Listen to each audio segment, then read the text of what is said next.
Diane makes another shocking confession to Jack, while Sally finally opens up to Nick. In today's episode of The Young and the Restless, regarding the questions from Billy, Dan hangs out with Lily while Chelsea, Adam, and Chance vent. When Adam gets to Noah's club, he remembers being in bed with Sally, who has just told him they need to part ways. Chance, who is drinking a beer at a rapid pace, is brought to his attention. "It seems like you had a difficult night," Chance observes.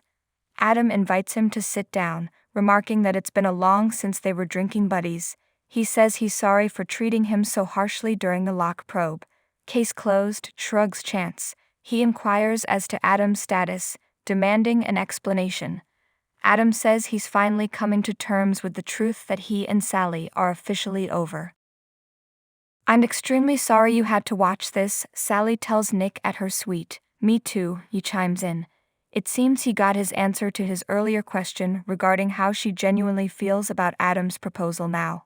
Nick is about to leave when Sally stops him. Before he can make an informed decision, he must acquire all the facts.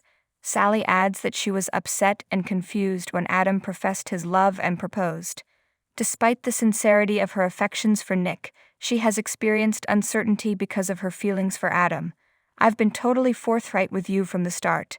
In an act of concession, Nick says, "Yeah, you have." Apparently, Sally was moved by Adam's suggestion. He offered apologies early. Sally says to Nick as she looks at the bed, "I just had to know for sure." Sally continues by telling Nick that she doesn't blame Adam for what took place there because they needed to find out whether anything was worth saving. Having thought it through, she is now confident that there isn't. What he discovered was the final act. It's finished. Also, Adam had this epiphany. Nick probes for confirmation of her certainty. Sally has a good outlook. Our former advantages have been dismantled. She's relieved enough about the situation that she won't feel like apologizing for it. This is the moment that Adam and I can say, we've outgrown each other. Hydroelectricity drought in China poses a serious threat. After a pleasant phone conversation, Chelsea goes back to her apartment, where she knows Connor. Chelsea isn't exactly ecstatic, and he wants to know what's going on. A brawl broke out at Connor's school, and Chelsea fills him in. And when Billy offers to phone the school, she tells him he's beginning to sound like Adam. "She's insulting me," Billy adds, but he agrees with his perspective. Chelsea feels responsible for his bullying and hates it. Billy is confused as to why she didn't tell him. Is there more going on here than meets the eye? His impression is that she has been avoiding him. Lily tells Daniel at society that she has a hot date with work, and that she has just ordered takeout. And since Daniel is in the same boat, he offers they take a break and go out to dinner together. They have a seat, and Daniel informs Lily that his father is still on the road, and that Lucy is fantastic. She's at the stage now when she can give him a hard time about anything. As a result, they all break out in laughter. Daniel thinks she's incredibly smart, and their conversations helped inspire his idea for the gaming platform. When he inquires about the twins, Lily reveals that they are now college seniors. When Lily inquires about Heather, Daniel frowns. "At the moment, I'd prefer not talk about Heather." The conversation shifts to his preferred game system. As far as Lily is concerned, he is really enthusiastic about it. She has full faith in him to steer this section. In order to have a flawless game, Daniel wants to double-check everything.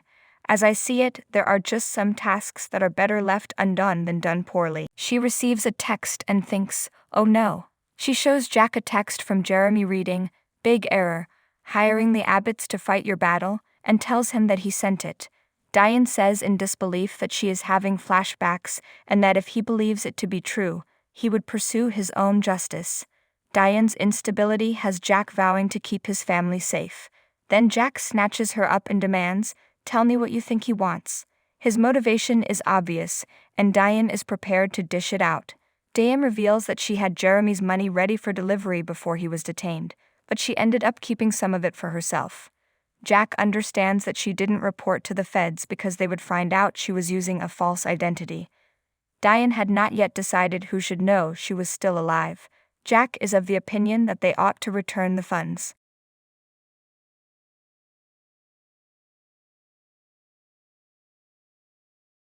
Diane is incapable of doing so. No more funds are available. In Chelsea's apartment, Chelsea admits to Billy that she has become too dependent on him. When Billy inquires as to the source, Chelsea explains that Lily cautioned her about expecting Billy to be available at all hours. With a nod, Billy agrees. Chelsea despises the thought of becoming a bother to him. Adam congratulates Chance on his lovely marriage at Noah's club. Shockingly, Chance tells him that he and Abby are breaking up, to which Adam responds, "What happened?" "Everything." Chance shook his head. Adam has doubts that he's being truthful with him. Something terrible must have happened if he's already talking about divorce. As it turns out, Chance agrees that this is correct. And Adam exclaims in dismay, "Abby cheated on you?" Chance encourages him to keep quiet about it and explains that it was an isolated incident at worst, which he accepts, but that it served as a wake-up call and that they should not let it drag on any longer. Adam understands him perfectly. Sally invites Nick to her suite and inquires about his emotions. Nick admits it was difficult to watch Adam leave her room after what had transpired, but he won't behave possessive because she owes him nothing. Sally feels bad that he learned it the hard way. Nick wishes she finally had a chance to rest easy, and Sally answers, "I did." Nick observes that now she will feel sorrow and regret. Progression could be too soon at this point. She is ready to put Nick first. In other words, "I've made my point. Now it is your time." While in the club, Daniel inquires as to Lily's level of contentment. To answer your question, yes, Lily thinks this is the ideal career for her. She claims that Jill and Billy's support gave her the courage to propose merging Chancellor and Hamilton Winters. "How about on a personal level?" asks Daniel. After a little pause, Lily explains, "Good, you know. Billy always manages to spice things up." Even after witnessing their relationship, Daniel admits that he has trouble comprehending how the two of them could be together for the long haul. While visiting Chelsea, Billy tells her he is happy to stay at her house and has no desire to go anyplace else. After all she put him through, she claims he owes it to her. She was able to use money to start again by purchasing a home, going to treatment, and studying for her real estate license. Diane claims that she was able to rebuild herself financially. In a vulnerable moment, she tells Jack, "That money bought me peace of mind, that for one time nobody could touch me."